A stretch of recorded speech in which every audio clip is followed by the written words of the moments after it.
তখন কোথায় ছিলেন? লুকিয়ে লুকিয়ে জেসিবি পাঠানো মানেটা কি আছে? তার মানে এলাকার মানুষ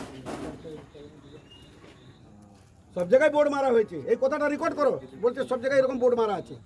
উনি দুপুরবেলা আমাকে ফোন করতে পারতেন, ছিল তো চেয়ারম্যান সাহেব আমাকে দুপুরবেলায় ফোন করতেন। আমি তো সকালে এইগুলোতে দেখে গেছি। বোর্ড লাগানো আগে কাজ কমপ্লিট না করলে বোর্ডটা কি করে লাগানো হয়, পাড়ার সমাধান কি করে হয়? পাড়ায় সমাধানে পুকুর সংস্কার হয়নি, তার আগেই দুটি পুকুর সংস্কারে 10 লক্ষ টাকা খরচ হয়েছে বলে বোর্ড লাগিয়ে দেওয়া হয়েছিল। খবর পেয়ে চাপদানির বিজেপি বিধায়ক দিলীপ সিং বৈদ্যবাটি পুরসভার 7 নম্বর ওয়ার্ডের গড়বাগান এলাকায় গিয়েছিলেন সোমবার সকালে। পাড়ায় সমাধান না হয়ে এলাকার মানুষের সমস্যা বাড়িয়ে পকেটের সমাধান হয়েছে বলে অভিযোগ করেন তিনি। এরপরই রাতে জেসিবি নিয়ে গিয়ে সেই পুকুর সংস্কারের কাজ করতে যায় পুরসভার লোকজন। রাতের অন্ধকারে কাজ হচ্ছে শুনে দিলীপ সিং সেখানে পৌঁছে যান, কাজ বন্ধ করে দেন। ঘটনাস্থলে আসে শেওড়াফুলি ফাঁড়ির পুলিশ।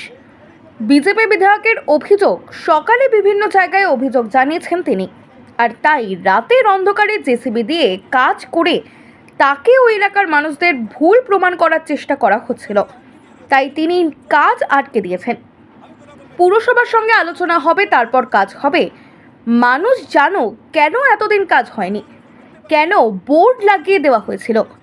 এখানে পাড়ায় সমাধান তো হয়নি, পকেটের সমাধান হয়েছে। পুকুরের পানা তুলতে 8 লাখ টাকা খরচ দেখানো হয়েছে।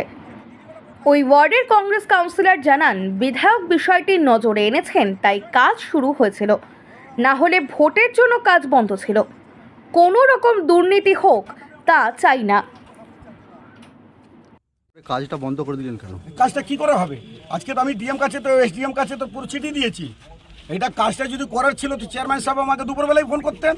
আমি তো সকালে এইগুলোতে দেখে গেছি। বোর্ড লাগানো আগে কাজ কমপ্লিট না করলে বোর্ডটা কি করে লাগানো হয়, পাড়ার সমাধান কি করে হয়? এটা তো পকেটের সমাধান হয়েছে, পাড়ার সমাধান তো হয়নি। বোর্ড লাগানো আগে ভাবা উচিত ছিল। আমার চেঁচামেচি করার পর, চিল্লামিলি করার পর, মিডিয়া করেছি, পুলিশ প্রশাসন করেছি, তারপরে রাত্রিবেলা জেসিবি পাঠিয়ে উনি কাজ করছেন।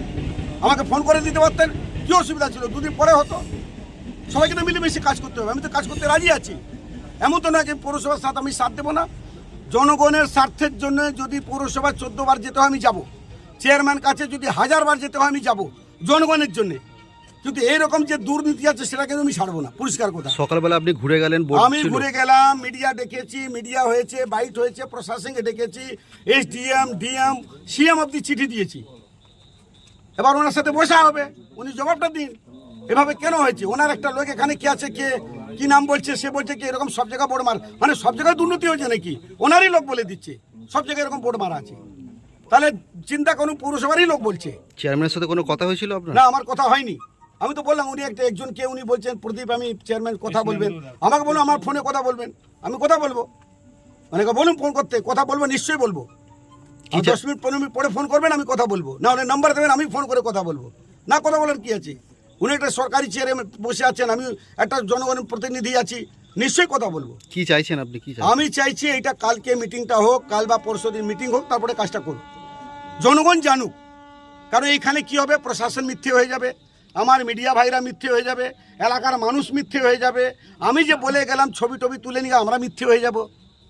কাজটা মানে ভোটের আগে আরম্ভ হয়েছে, ভোটের জন্য বন্ধ আছে। কারণ তো আমি তো জানি ওয়ার্ক অর্ডার দেখেছি, এবারে ম্যানুয়ালি কাজটা হয়েছে, এরপরে জেসিবি দিয়ে কাজ করে। আজকে দাদা এসেছিলেন বলেই আরও আমি পেছনে ওনাদের লেগেই আছি যে কন্টিনিউ কাজ করার জন্য।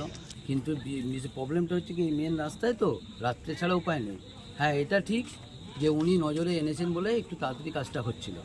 এবারে উনি যেটা বলতে চাইলেন, আমি এখন নিশ্চয়ই শুনলাম, দাদার কথাটা শুনলাম যে উনি অবশ্যই বসে কথাবার্তা বলে নিন, মিলেমিশে কাজ করাটা নিয়ে দরকার। আর আমি এটা একটা জোর গলায় বলতে পারি, এটা যেহেতু আমার বিরোধী, আমি বিরোধী, আর আমি চাইবো না আমার এখানে কোনো রকম দুর্নীতি হোক, কোনো মতে দুর্নীতি আমিও মানে বরদাস্ত করবো না। কারণ এটা আমার দায়িত্ব, এটা আমার দায়িত্ব। কারণ এখানে কোনো রকম দুর্নীতি বরদাস্ত করা হবে না কোনোদিন।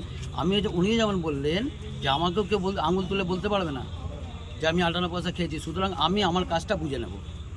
এই যে দুটো পুকুরকে নিয়ে বলা হচ্ছে, পুকুরে কাজ আরম্ভ হয়েছে কিন্তু কাজটা হয়নি, কিন্তু আমি থাকতে পুরো কাজ কমপ্লিট করাবোই। ওইটা শুধু নয়, এর সঙ্গে আপনার ফেন্সিং আছে, প্লাস হচ্ছে ওই দুর্গা মাঠ যেটা আছে জনকল্যাণ সমিতি, তার ওপরে কিন্তু একটা সেট আছে, টিনের সেটও আছে ইনক্লুডিং এইটার সাথে।